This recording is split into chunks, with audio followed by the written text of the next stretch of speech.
Hello everyone, welcome to your channel Vishesh academy by Neha. This is Neha. तो कैसे हैं आप सब? होप सो सब बढ़िया होंगे।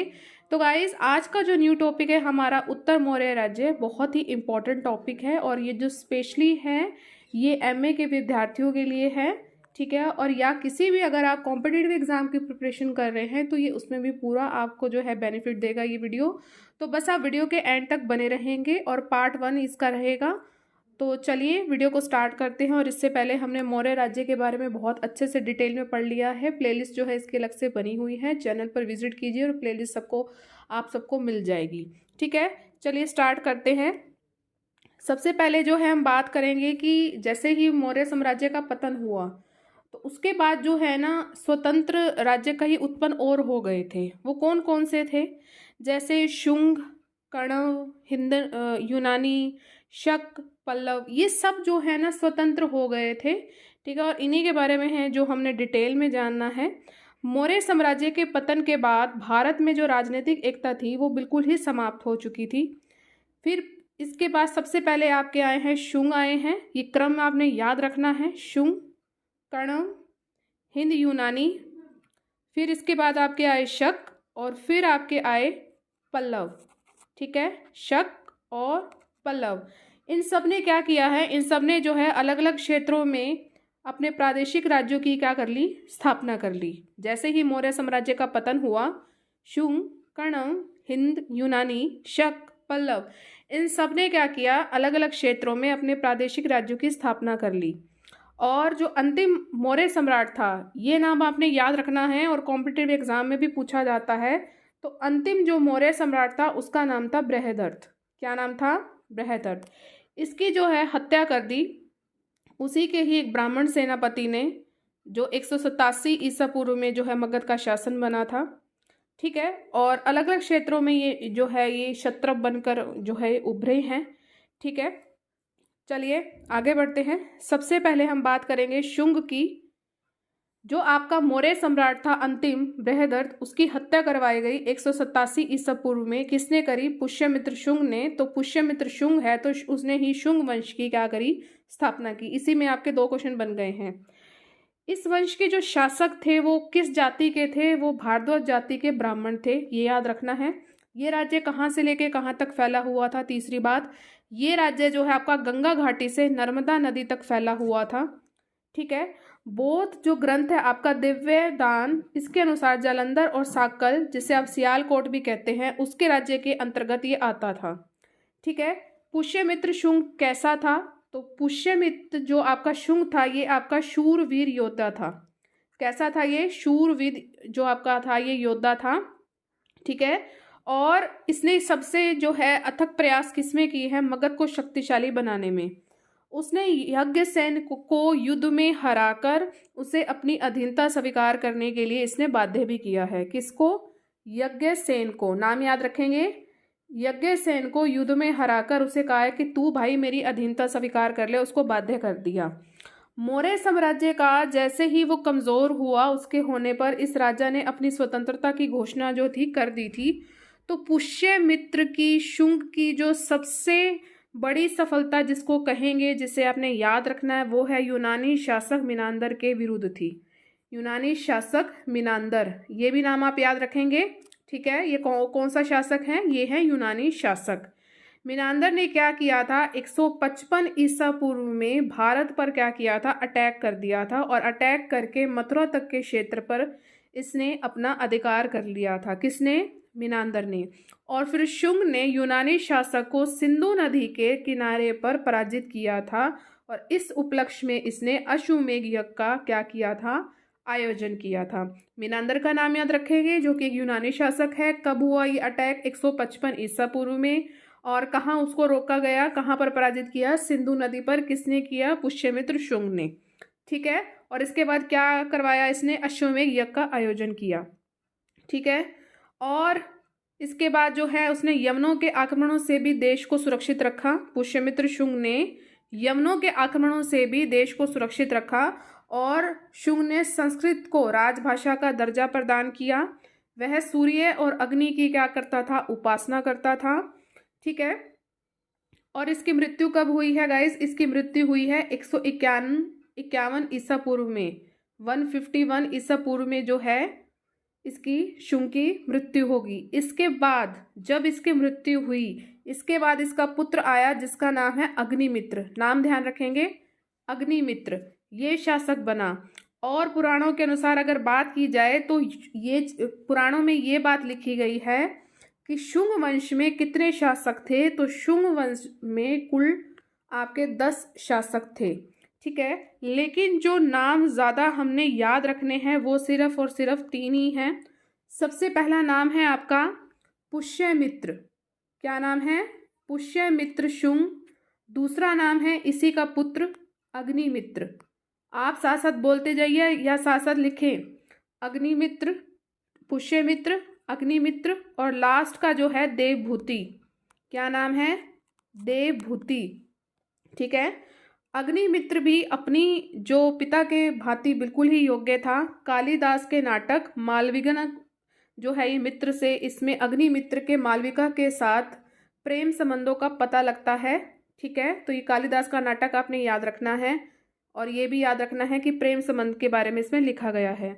और उसने ही जो अग्निमित्र है अपने जो आपके जो इसके पिताजी हैं उसके कहने की भांति ही इसने ब्राह्मण धर्म के उत्थान पर बहुत ज़्यादा अथक प्रयास किए हैं। इसकी अब उपलब्धियां पढ़ लेते हैं। तो यूनानियों ने शुंग वंश के जो प्रथम शासक थे पुष्यमित्र के समय भारत पर जो है पश्चिम की ओर से आक्रमण किए थे। यूनानियों ने कब किया था आक्रमण? पुष्यमित्र के समय पश्चिम की ओर से जो है भारत पर आक्रमण करे थे। लेकिन जो पुष्यमित्र ने क्या किया, उन्हें मार दिया, मार भगाया।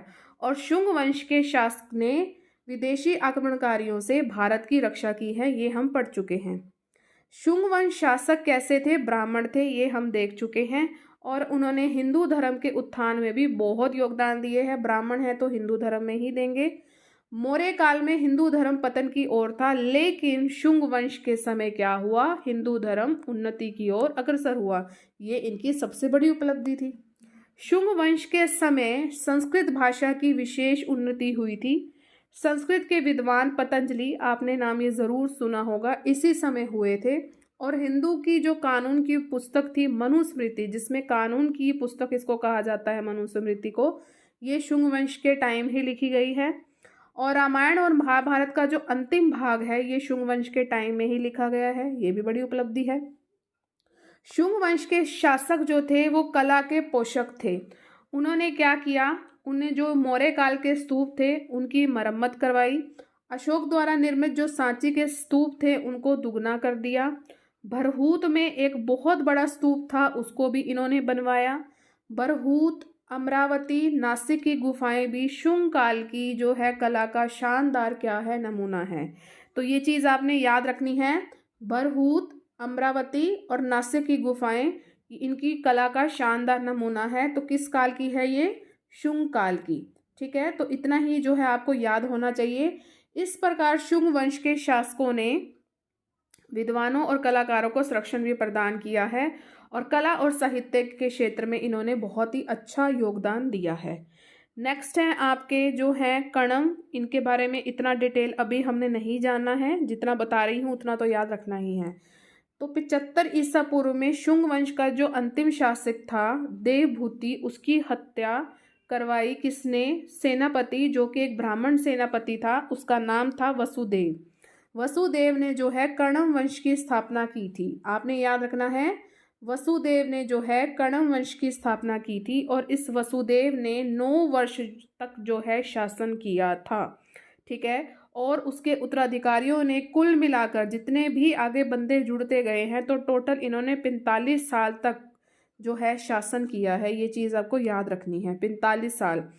इसमें उसके पुत्र भूमिपुत्र ने 14 वर्ष, जो ये आपका है ना वसुदेव, वसुदेव ने तो करा 9 वर्ष शासन किया। इसका पुत्र आया भूमिपुत्र। ठीक है, इसके बाद जो है इसने करा 14 वर्ष तक। और फिर इसके बाद जो है नारायण का रहा 12 साल का टाइम रहा। और नारायण के जो पुत्र हैं सुशर्मन, इसका जो टाइम पीरियड रहा है 10 वर्ष। इन सब ने मिलकर जो है टोटल 45 वर्ष तक शासन किया है। और पुराणों के अनुसार कर्णम वंश के सभी जो शासक थे ये सभी के सभी ब्राह्मण धर्म के उपासक थे। तो ये चीज़ आपको याद रखनी है। अगर सभी के सभी जो हैं ब्राह्मण धर्म के उपासक थे तो इसका मतलब ब्राह्मण धर्म का बहुत ज़्यादा जो है विकास हुआ है। फिर लास्ट में क्या हुआ, 28 ईसा पूर्व में जो है आंध्र राजा थे सिमुक, क्या नाम है, सिमुक, इन्होंने सुशर्मन की हत्या कर दी और सातवाहन वंश की क्या रखी, नींव रखी है। देखिए हर कोई किसी ना किसी की हत्या ही कर रहा है, तो ये चीज़ जो है आपको याद रखनी है, ठीक है। तो देवभूति की हत्या करी वसुदेव ने। वसुदेव ने 9 वर्ष तक जो है शासन किया। इसके बाद ये पुत्र आया भूमिपुत्र, इसने 14 वर्ष तक किया। फिर नारायण आया, इसने 12 वर्ष तक किया। और फिर सुशर्मन आया, इसने 10 वर्ष तक शासन किया। टोटल जो कह सकते हो कि अगर जैसे आपका सामने दिख ही रहा है तो 45 वर्ष तक जो है कर्ण वंश ने जो है शासन किया है, ठीक है। और लास्ट में जो है शासक आया सुशर्मन की हत्या कर दी गई सिमुक ने, ठीक है। और कब की, 28 ईसा पूर्व में। तो आपको इतनी बातें जो हैं याद करनी है और जिस तरह ये मैंने लिखा है आपको इसी तरह याद करना है, तो इजी रह जाएगा। नेक्स्ट है हिंद यूनानी। ये कैसे थे, ये जो थे ये बैक्टीरिया पहले काफ़ी उपजाऊ प्रदेश था। एक ये जगह है बैक्टीरिया, ये जो है बहुत ही उपजाऊ प्रदेश था। इसके अंतर्गत क्या था, बैक्टीरिया के अंतर्गत क्या था, ईरान और अफगानिस्तान का क्षेत्र आता था। उसी समय यहाँ पर एक महत्वपूर्ण राज्य था, ठीक है। और सेल्यूकस और सिकंदर, इन दोनों का नाम आपने सुना होगा। सेल्यूकस और सिकंदर के समय इस राज्य पर जो है यूनानियों का ही आधिपत्य रहा था बैक्टीरिया पर। सेल्यूकस का जो पोता था एंटीओकस की कमजोरी का फायदा उठाकर उसका जो गवर्नर था डियोडोट्स ने क्या कर लिया था, 250 ईसा पूर्व में स्वतंत्र बैक्टीरिया राज्य की स्थापना की थी, ठीक है। आप ये चीज़ ध्यान रखेंगे कि सेल्यूकस के पोते का क्या नाम है, एंटीओकस, ठीक है। इसकी कमजोरी का फायदा जो है किसने उठाया है, डियोडोट्स ने, एंटी डियो। तो इन्होंने क्या किया, डियो ने क्या किया, इसकी कमजोरी का फायदा उठाया और स्वतंत्र बैक्टीरिया राज्य की स्थापना की। तो आपको ये चीज़ याद रखनी है। और बैक्टीरिया जो है राज्य के संस्थापक जो है डियोडोट्स का के बाद, अब इसका तो पुत्र ही आएगा, पुत्र का नाम है डिमेट्रियस। तो यहाँ पर आप नाम लिख देना डियोडोट्स। फिर डिमेट्रियस जो है ये प्रथम शासक बना। उसके उस समय चीन के शासक थे शी हुआतंगी। इन्होंने क्या किया था, सीथियन कबीलों के आक्रमण को रोकने के लिए 2400 किलोमीटर जो है लंबी चीन की महान दीवार बनाई थी। किसने बनाई थी, इस शासक ने, शी हुआतंगी ने। किस लिए बनाई थी, सीथियन कबीलों के आक्रमण से रोकने के लिए इसने लंबी चीन की दीवार बनाई थी जो कि थी 2400 किलोमीटर लंबी थी, याद रखिएगा। इससे सीथियन कबीले जो है चीन में नहीं घुस सके और उन्होंने क्या किया, बैक्टीरिया और पार्थिया के यूनानियों पर आक्रमण कर उन्हें भारत की ओर धकेल दिया। जब ये जो सीथियन कबीले हैं ना, ये मेनली तो अटैक करना चाहते थे चीन पर, लेकिन जब उनको लगा कि यहाँ तो जो है महान दीवार बन चुकी है, तो उन्होंने क्या किया, उन्होंने जो बैक्टीरिया और पार्थिया के जो यूनानी पर, इन पर अटैक करना शुरू कर दिया और उनको भारत की ओर धकेल दिया। उसने भारत पर आक्रमण कर पंजाब व सिंध के बड़े भाग पर अधिकार कर लिया और उसने भारतीयों के राजा की उपाधि धारण की और सियालकोट को जो है अपनी राजधानी बनाया। और उसके सिक्कों पर आपको क्या मिलेगा, यूनानी और प्राकृतिक भाषाएं भी मिलती हैं। ये चीज़ आपने सारी ध्यान रखनी है। इसमें जो मेन चीज़ एक आपको जो ध्यान रखनी है वो है ये, इसमें जो मिनांडर था वो सबसे प्रसिद्ध आपका इंडो बैक्टीरियन, यानी कि वो कैसा था, हिंदू यूनानी शासक था। ये बहुत ही इम्पोर्टेंट है मिनांडर, ठीक है। तो मिनांडर क्या था, सबसे प्रसिद्ध आपका इंडो बैक्टीरियन हिंदू यूनानी शासक था। उसने क्या किया था, जब उसको यहाँ पर भारत की ओर धकेल दिया गया था तो उसने गुजरात और गंगा यमुना के मध्य भाग को जीता था, ठीक है। और उससे मिलिंद के नाम से भी, मिनांडर को मिलिंद के नाम से भी जाना जाता है। और उसकी राजधानी का क्या नाम है, उसकी राजधानी का नाम था सियालकोट। तो ये चीज़ आपको ध्यान रखनी है, मिनांडर की राजधानी का क्या नाम है, सियालकोट। और उसके राज्य में अफगानिस्तान से मथुरा तक के प्रदेश जो थे शामिल थे। और इसमें जो खास बात है, जो चीज़ आपको याद रखना है कि मिनांडर ने जो है प्रसिद्ध एक बौद्ध भिक्षु था जिसका नाम था नागसेन, या उसको आप नागार्जुन भी कह सकते हो। तो नागार्जुन के संपर्क में आकर उसने 500 दरबारियों के साथ क्या किया था, इस मिनांडर ने बौद्ध धर्म को जो है ग्रहण किया था। और इस चीज़ का जो हमें पता लगता है मिलिंद पन्हों में लगता है। तो बौद्ध ग्रंथ मिलिंद पन्हों से हमें ज्ञात होता है कि मिलिंद ने अपनी जिज्ञासा शांत होने पर जो है बौद्ध धर्म को स्वीकार किया था। तो ये चीज़ जो है अपने मेनांडर के बारे में ये याद रखनी है। और इस बौद्ध भिक्षु का नाम भी ध्यान रखना है, कितने दरबारी थे उसमें, ये भी चीज़ ध्यान रखनी है। और कौन सा जो है धर्म जो है ग्रहण किया, ये भी याद रखना है। ठीक है, जो ये मेनांडर था ये कैसा था, ये बहुत ही न्यायप्रिय था और दयालु शासक था। और उसके सिक्कों पर उसकी उपाधि जो थी वो थी धार्मिक, बहुत ही इम्पोर्टेंट है। ठीक है, कौन सी उपाधि है ये, धार्मिक जो है खुदी हुई है। और जब इसकी मृत्यु हो गई, इसकी मृत्यु के बाद जो है इंडो बैक्टीरियन जो साम्राज्य है उसका पतन हो गया। इसका मतलब जो मेनांडर का जो टाइम पीरियड है जो आपको याद रखना है वो है आपका 165 ईसा पूर्व से 145 ईसा पूर्व। बहुत ही आसानी से जो है आपको याद कर सकते हैं, 20 लेस कर देना। ठीक है, चलिए नेक्स्ट है आपका शक। तो शक कैसे आए हैं, शकों ने चीन की एक जो है यूची जाति से हार कर भारत की ओर प्रस्थान किया था। ठीक है, ये एक जाति से हार गए थे, क्या नाम है जाति का, यूची। और ये किसकी है, चीन की। इनसे हार कर ये आ गए हमारे भारत में। जो ये शक हैं, तो शक को आप क्षत्रप भी कह सकते हैं, इनको क्षत्रप भी कहा जाता है। इन्होंने क्या किया, शक ने क्या किया, जब ये हमारे भारत में आए तो आते ही इन्होंने बड़े भूभाग पर अधिकार कर लिया था। इस चीज़ का हमें कैसे पता लगता है, तो तक्षशिला का एक ताम्रलेख है, तक्षशिला के ताम्रलेख, वेरी इंपॉर्टेंट। इससे हमें पता लगता है कि लियाक नाम ध्यान रखना है कि पहला क्षत्रप क्या कौन था।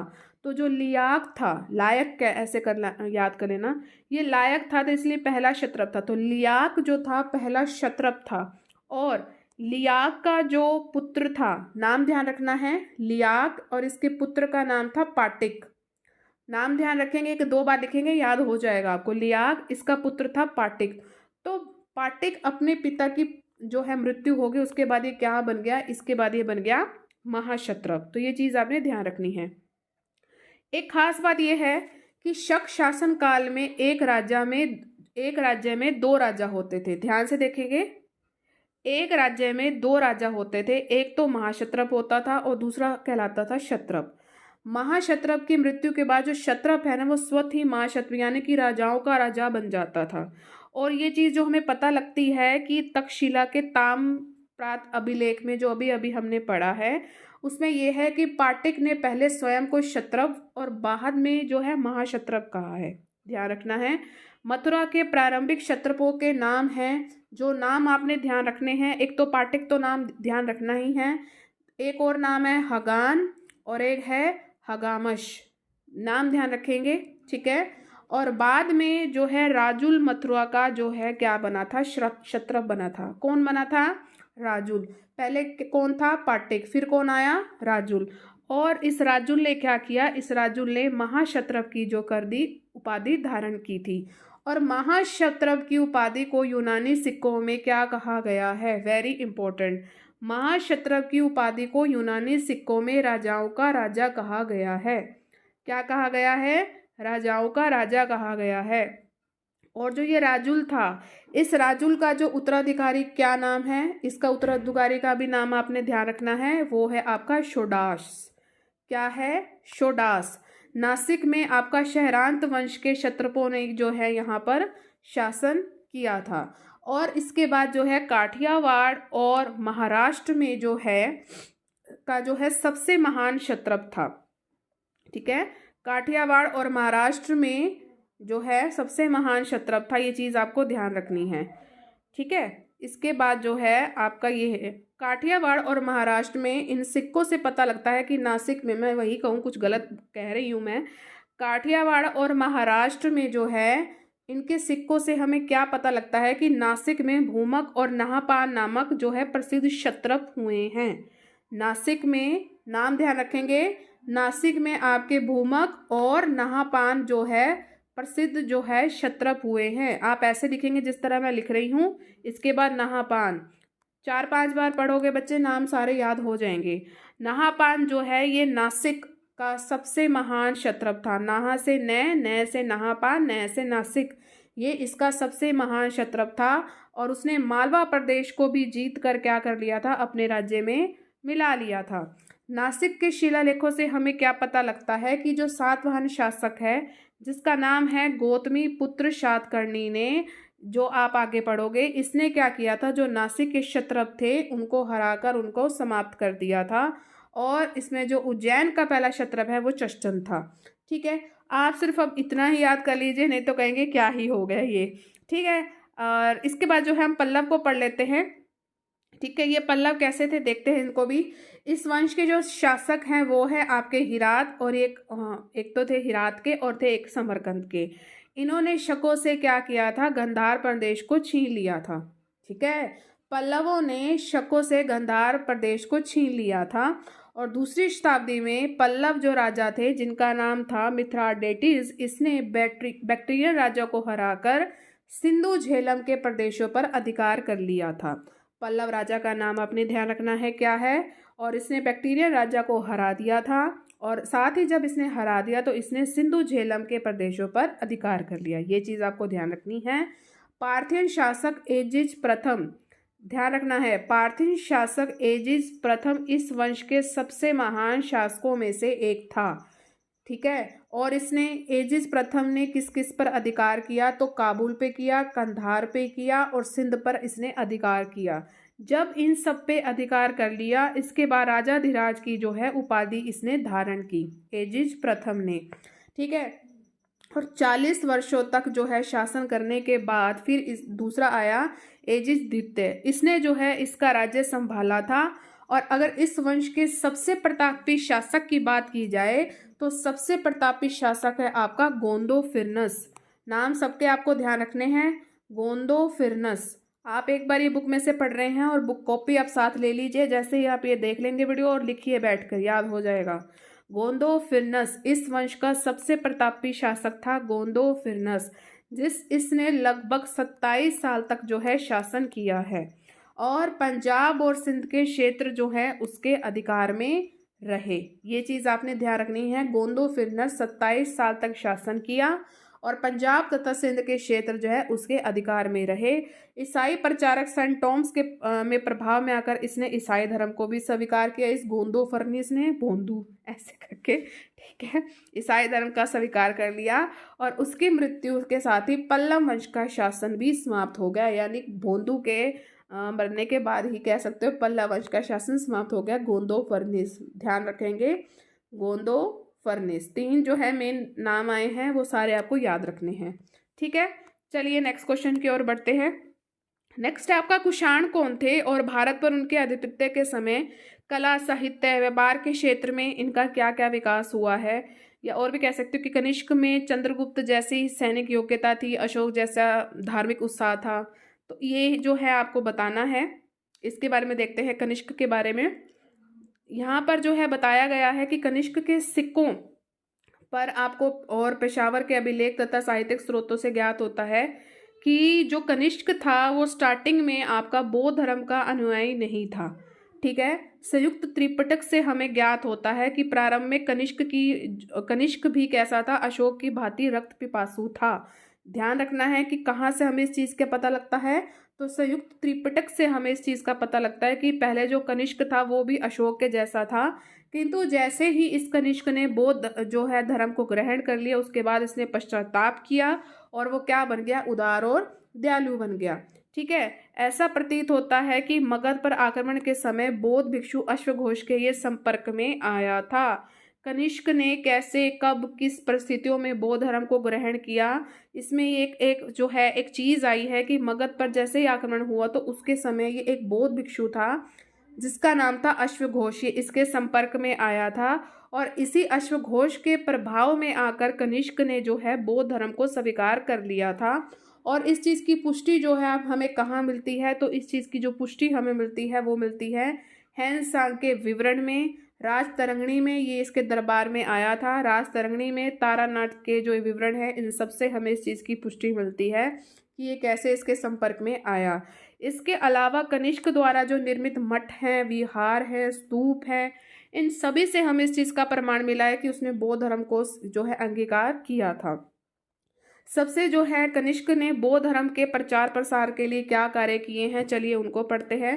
जो चौथी बौद्ध सभा, बौद्ध धर्म में जो उत्पन्न आपके सांप्रदायिक जो तत्व जो थे, उभर रहे थे, मतलब आप जब है बौद्ध धर्म को पूरा पढ़ोगे तभी आपको पता लगेगा, तो सांप्रदायिक तत्व बहुत ज़्यादा उभर रहे थे, तो उनको मिटाने के लिए बौद्ध धर्म का प्रमाणिक साहित्य तैयार करवाने के लिए जो कनिष्क है इसने क्या किया, इसके गुरु जी का नाम ध्यान रखना भाई, पार्श्व है इसके गुरु का नाम। पार्श्व की अनुमति से बौद्धों की जो है चौथी महासभा का जो है इसने आयोजन करवाया। कुछ विद्वान कहते हैं कि जो ये सभा थी ये थी जालंधर में, कहाँ की गई थी, जालंधर में आयोजित की गई थी। और इस सभा का आयोजन कुछ इतिहासकार ये कहते हैं कि जो स्थल था वो था कुंडलवन, कश्मीर को मानते हैं। इस महासभा में कितने बौद्ध भिक्षु थे, 500 थे, चीज़ ध्यान रखेंगे। और प्रसिद्ध बौद्ध विद्वान था एक वसुमित्र, उसने इसकी अध्यक्षता की थी। चौथी बौद्ध सभा की अध्यक्षता किसने की थी, वसुमित्र ने। वसुमित्र के अलावा और कौन कौन थे, अश्वघोष था, नागार्जुन था, पार्श्व था जो कि इसका गुरु था, और अग्निमित्र। इन सभी ने क्या किया, इस सभा में भाग लिया, ठीक है। और जो ये महासभा कितने टाइम तक चलती रही, ये 6 महीने तक चलती रही। तारानाथ ने लिखा है कि इन सभा ने 18 वर्गों में प्रचलित वाद विवाद को समाप्त कर दिया। और इस महासभा में त्रिपिटक जो है ग्रंथों पर वाद विवाद के बाद जो है क्या लिखी गई, टीकाएं लिखी गई हैं, ठीक है।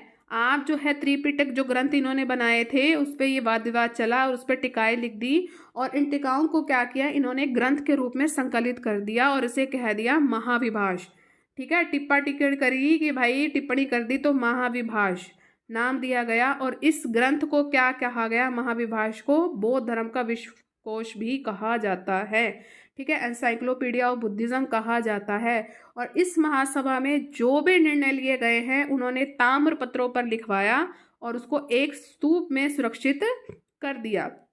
तो ये चीज़ आपको ध्यान रखनी है। इस सभा की जितनी भी कार्यवाही हुई है सारी की सारी संस्कृत में हुई है।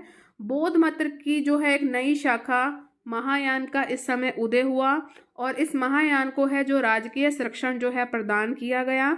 इस सभा के बाद जो कनिष्क ने अशोक की भांति बौद्ध के प्रचार के लिए मध्य एशिया में भी अपने जो है प्रचारक भेजे। ध्यान रखना है, कनिष्क ने कहाँ भेजे थे, मध्य एशिया में, ठीक है। इसके बाद बौद्ध धर्म में जो है समय अनुसार परिवर्तन हमें मिलते हैं। कनिष्क द्वारा बौद्ध धर्म में व्यापार जो है बहुत परिवर्तन दिखे हैं जब इसने स्वीकार किया। और मरणोत्तर काल के बाद तो बौद्ध धर्म जो है बहुत ज़्यादा नीरस हो गया था। ब्राह्मण धर्म में जो है भक्ति भाव पूजा आदि के कारण लोग ब्राह्मण धर्म की ओर आकृष्ट हो गए थे, हमने देखा है ना, शक आ गए थे, कणव आ गए थे, तो ये चीज़ बढ़ चुकी थी। और ऐसे समय में क्या किया, कनिष्क ने अश्वघोष जैसे विद्वान ब्राह्मण की सहायता से बौद्ध धर्म में व्यापक परिवर्तन किए। देखो, विद्वान ब्राह्मण, ठीक है, इसकी सहायता से बौद्ध धर्म में बहुत परिवर्तन किए और इसमें भक्ति भावना बोधिसत्व की इसमें पूजा आरंभ की, ठीक है। धर्म की एक नई विचारधारा इसमें बहुत अच्छे से उत्पन्न हुई जिसका नाम है महायान धर्म। इसमें जो है महात्मा बुद्ध तथा अन्य बोधिसत्व की जो है मूर्तियां बनाकर उसकी पूजा आरंभ कर दी गई, पहले नहीं होता था। महात्मा बुद्ध को जो है ईश्वर का अवतार मान लिया गया। निर्वाण की अपेक्षा अब कहने लगे कि स्वर्ग को जीवन का जो है सर्वोच्च उद्देश्य बताया गया है, निर्वाण नहीं है। इसमें यह बताया गया है कि जो स्वर्ग है वही जो है जीवन का सर्वोच्च उद्देश्य है, ठीक है। इस चीज़ का जो है कुछ कनिष्क ने विदेशों में भी प्रचार किया है। कनिष्क ने अशोक की भांति बौद्ध धर्म का प्रचारक था। कनिष्क ने विदेशों में भी बौद्ध धर्म को लोकप्रिय बनाया है। कहाँ कहाँ बनाया है, चीन में, जापान में, तिब्बत में, इन सभी में जो है अपने इसने प्रचारक भेजे। बौद्ध विहारों का भी जो है कनिष्क ने निर्माण कराया है। कहाँ कहाँ करवाया है, पेशावर में करवाया है, तक्षशिला में, मथुरा में, कश्मीर में, इन सभी में जो है स्तूपों और विहारों का इसने निर्माण करवाया है। और यहाँ पर क्या था, यहाँ आपको भारी संख्या में क्या मिलते हैं, बौद्ध भिक्षु रहते थे, ठीक है। तो ये चीज़ ध्यान रखिएगा।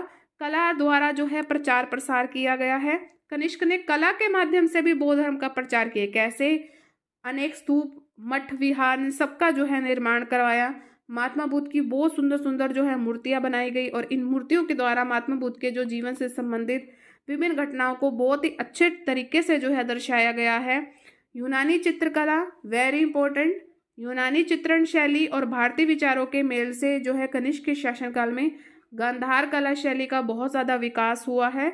इस शैली में क्या दिखाया गया है कि महात्मा बुद्ध के जन्म, गृह त्याग के बारे में, घोर तपस्या, ज्ञान प्राप्ति, निर्वाण, जितनी भी जो अच्छी अच्छी मूर्तियां बनी सकती हैं वो सारे आपको गांधार कला शैली में मिलेंगी। साहित्य द्वारा जो है प्रचार इसने करवाया है। बहुत ही अच्छे अच्छे अनुरागी और साहित्यकार भी थे। उसकी राज्यसभा में अश्वघोष था, नागार्जुन था, वसुमित्र जैसे कई प्रसिद्ध विद्वान भी थे। और इन विद्वानों ने क्या क्या जो है दिए हैं, बुद्ध चरित्र, सोदरानंद, सूत्रालंकार, सारीपुत्र प्रकरण, वज्र सूची, माध्यमिक सूत्र, महाविभाष, ये बहुत सारे काव्य हैं, नाटक है, इन सब की जो है इसने रचना की है। और कनिष्क ने बौद्ध धर्म के प्रचार प्रसार के लिए भी बहुत ज़्यादा जो है प्रयास किए हैं। इसके इतिहास कैसा था? जो कनिष्क था आपका भारतीय इतिहास का एक महान जो था, ये प्रेमी था, बहुत बड़ा प्रेमी था ये भाई। उसके दरबार में अनेक जो है प्रसिद्ध विद्वान, लेखक, दार्शनिक, वैज्ञानिक सब थे। ठीक है, अश्वघोष था, ये सबसे प्रसिद्ध विद्वान था भाई अश्वघोष कनिष्क के समय का। उसमें कवि था, दार्शनिक था, नाटककार था, संगीतकार, ये सभी था, सभी के सभी गुण इसमें विद्यमान थे अश्वघोष में। और कुषाण युग की साहित्यिक प्रगति का भी अग्रदूत था। काव्य के क्षेत्र में उससे आदि जो कवि है वाल्मीकि का उत्तराधिकारी और महान कवि जो है कालिदास का पूर्वाधिकारी माना जाता है। वेरी इंपॉर्टेंट कि आप वाल्मीकि के उत्तराधिकारी को और महान कवि कालिदास का जो पूर्वाधिकारी किसको कहते हो? अश्वघोष को। इसने अपने महाकाव्य में बुद्ध चरित्र में उल्लासपूर्ण व श्रृंगार में पक्ष का बहुत अच्छे से जो है वर्णन किया है। और अश्वघोष की प्रसिद्ध रचनाओं में जो बुद्ध चरित्र है इसका बहुत ही अच्छा स्थान है, जैसे वाल्मीकि की रामायण का है। और चीनी यात्री ईसिंग ने भी इस काव्य की बहुत ज़्यादा प्रशंसा की है। इसका जो दूसरा महाकाव्य है वो है सोदरानंद। ठीक है, और नाटककार के नाते 3 नाटकों की इसने रचना की है। शारीपुत्र प्रकरण इसका सर्वश्रेष्ठ नाटक है, ध्यान रखेंगे। रचना तो है बुद्ध चरित्र, और शारीपुत्र प्रकरण इसका क्या है? सर्वश्रेष्ठ नाटक है। जो ये नाटक है गाइस, ये आपका 9 अंकों में बटा हुआ नाटक 9। ठीक है, और ये आपका सबसे प्राचीन उपलब्ध नाटक है। और इस ग्रंथों के अतिरिक्त अश्वघोष ने वज्र सूची और सूत्रालंकार जो है नामक ग्रंथों की इसने रचना की है। नागार्जुन के बारे में पढ़ लेते हैं। ये सबसे प्रसिद्ध दार्शनिक था कनिष्क का। ठीक है, और इसका जो जन्म हुआ ब्राह्मण परिवार में। हैंसांग ने नागार्जुन को बौद्ध धर्म के संसार को सूर्य के समान प्रकाश देने वाले जो है 4 विद्वानों, यानी कि 4 इसने विद्वान बताए हैं, आर्यदेव, अश्वघोष, नागार्जुन, कुमारलब्ध में रखा है। ठीक है, हैंसांग ने बताया है कि जो जो चीज़ें की गई हैं इन विद्वानों ने की गई हैं, और इनमें से उसने केवल 3 महीनों में ही त्रिपिटकों का अध्ययन कर लिया था, पर उसको इससे संतुष्टि नहीं हुई। तो ये कैसे मिली इसको संतुष्टि? गया ये हिमालय में एक साधु से मिलने, वहाँ इसे महायान जो है सूत्र की प्राप्ति हुई, जिससे उसको संतुष्ट मिली। तो नागार्जुन ने लगभग 20 ग्रंथों की रचना की है। ठीक है, 20 ग्रंथ, ध्यान रखेंगे। लेकिन जो इसका माध्यमिक सूत्र है, नाम ध्यान रखेंगे, और सुलेखा इसके प्रमुख ग्रंथ हैं। इसकी जो बुक है माध्यमिक सूत्र में शून्यवाद और सापेक्षता का सिद्धांत दिया गया है। माध्यमिक सूत्र में क्या दिया गया है? शून्यवाद और सापेक्षता का प्रतिपादन किया गया है। और नागार्जुन को भारत का आइंस्टाइन भी कहा जाता है, ये ज़रूर सुना होगा आपने, तो ये वही है। ठीक है, और महायान धर्म पर लिखने वाला ये प्रथम जो है बौद्ध धर्म का प्रथम विद्वान था। ठीक है, तो चलिए आज के सिर्फ इतना ही। इसके बाद जो है हम करेंगे वसुमित्र, चरक और विद्वान, और इसके बाद जो हम आगे करेंगे कला के बारे में देखेंगे। ठीक है, और आगे जो है फिर इसके बाद वास्तुकला। जैसे जैसे ये बढ़ता जाएगा चैप्टर, देखिए मेरे को ये पूरा ही करवाना है, सारा मैंने रीड करके आपको जैसे हाईलाइट कर दिया है। ठीक है, और हम इस सबको कंप्लीट करेंगे। ठीक है, तो कैसा लगा ये सेशन? उम्मीद है अच्छा ही लगा होगा। अगर आपको अच्छा लगा है तो प्लीज़ आप सभी अब क्या करेंगे? लाइक ज़रूर करेंगे। ठीक है, लाइक मैक्सिमम करें, सभी के सभी करें, शेयर मैक्सिमम करें जितना आप कर सकते हैं, आपके जितने भी एजुकेशनल ग्रुप हैं। और सब्सक्राइब का रेड बटन उसे ज़रूर प्रेस करें, ऑल पर ज़रूर क्लिक करें, ताकि चैनल पर जितनी भी वीडियोस आए उसकी नोटिफिकेशन आपको टाइम टू टाइम मिलती रहे। तो मिलेंगे अपने नेक्स्ट सेशन में, और जो है इसका जो पार्ट 2 आपको कल ही मिल जाएगा। ठीक है, तो मेरे ख्याल से तीन पार्ट्स बन जाएंगे, 4 भी हो सकते हैं, क्योंकि देखिए लंबी लंबी क्लासेस हैं। ठीक है, आपको याद भी करना है। जितना आज आपको करवाया है उतना आप जो है रीड आउट कर लीजिए और अपने जो है पॉइंट्स कहीं ना कहीं लिख लीजिए। तो डेली का काम डेली करेंगे तो याद हो जाएगा, कोई इतनी बड़ी बात नहीं है।